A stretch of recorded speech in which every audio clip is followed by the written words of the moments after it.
Hi and welcome back to the Tutor Lounge. Today we are at Tutor Marina where the winery tour is on, Classic Hits Winery Tour. And today we have Scott Towers from Freddy's Drop, aka Chopper Reedz. Chopper Reedz. Chopper Reedz. Yeah, Chopper Reedz. Now one of the things I noticed about Freddy's, mate, is that you've all got nicknames. Yes. And there's another one, Boogie Blaze, is it? Dobie Blaze. Dobie Blaze. Joe Dookie. Clubber Lang, Ho Pepper. Have I got them all? You got DJ Fitchy. How could I forget that, man? How could I forget Fitchy? You'd be in trouble if you got him. Where did that all come from, man? It actually stemmed from Joe Dookie, whose real name is Dallas Tomato, and he decided that it would be a good idea for the band members to have almost like an alias, like a stage name. He liked how jazz musicians in the 50s and 60s, you know, Charlie Parker was called Bird and Dizzy Gillespie was called Diz, and you know they all had these sorts of they all had these sort of personas which helped you sort of, I don't know, it sort of helps a little bit with the performance. Right, yeah, cool. I was going to ask something on that too. Does it help sort of keep the band together in a time of like a bit of conflict or something? Because you can sort of say, you know, you can blame all sorts of things on your alter ego. Yeah, exactly, mate. That's what I was getting. That's exactly right. Yeah, the alter ego. Look, mate, into it, because it's the Tutor Lounge, you have been a tutor in your life, right? Yeah, At the Conservatory of Music? Yes, yeah? I taught in Wellington at the conservatorium there from about 94 to 98. Yeah. And then I left and went overseas for several years. Yeah.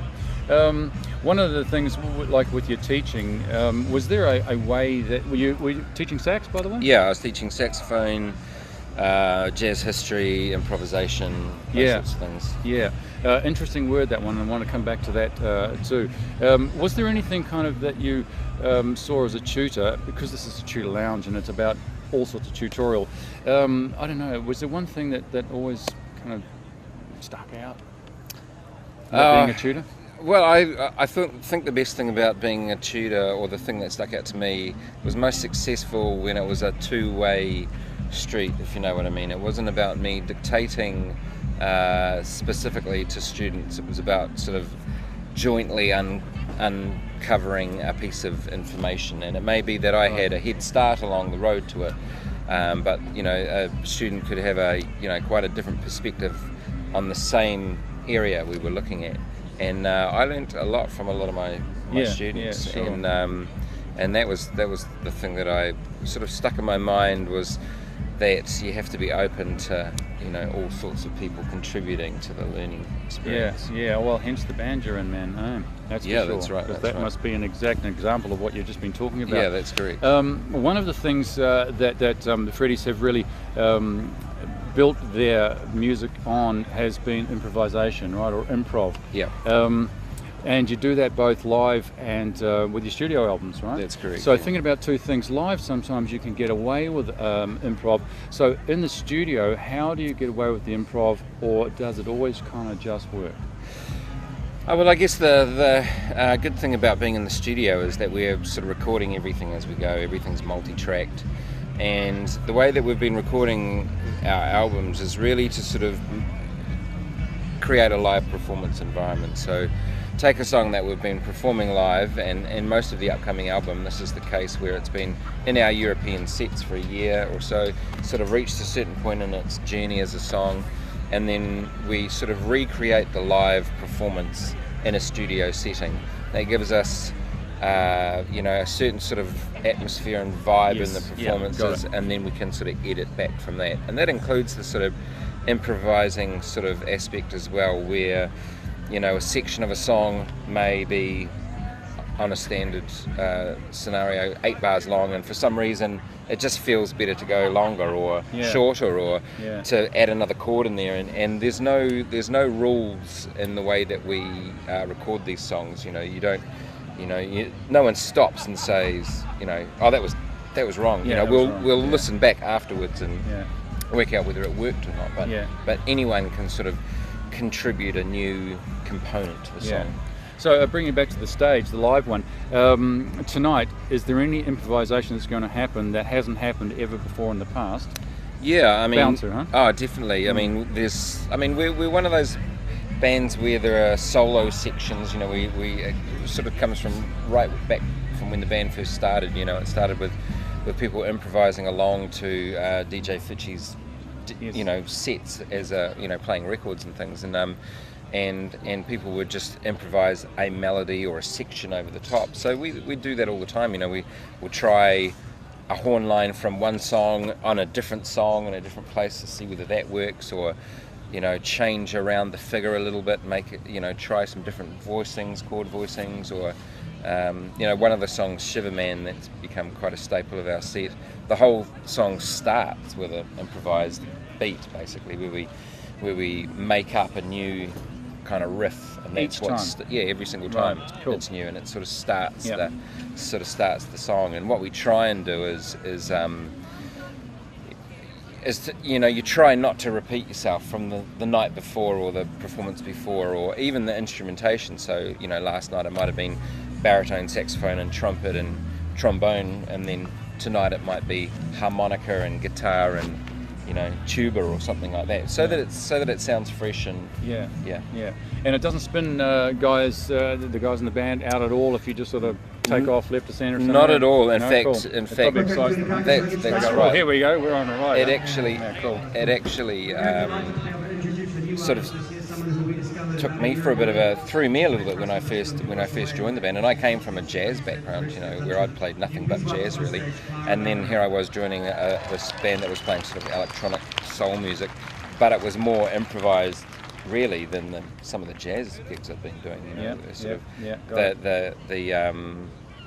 the intent was there, you know, right from the start with Freddy's, to just keep changing the script, you know.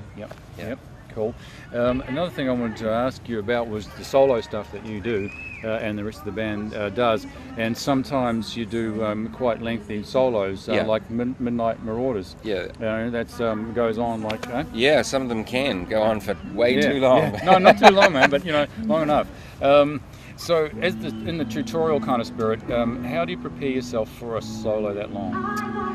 It's really how do you about. Write that? Well, you don't so much write it. You do plan it, I think, in that you learn a sense of pace in the way that you unfold a solo, if you know what I mean. It's something that you just get used to doing over time. The more experience you have, the more you understand that, you know, you need to have peaks and troughs, and you can't, you know, if you're going to have a long, if you're intending to have a long solo, you can't, you know, come out all guns blazing in the first minute. Sure, you know, you need to take the listeners along. The beginning and the middle, eh? That's exactly right. And a bit of a drama in the centre, like all good stories. Yeah, and then that's exactly right. And you want it to sort of wrap up kind of concisely.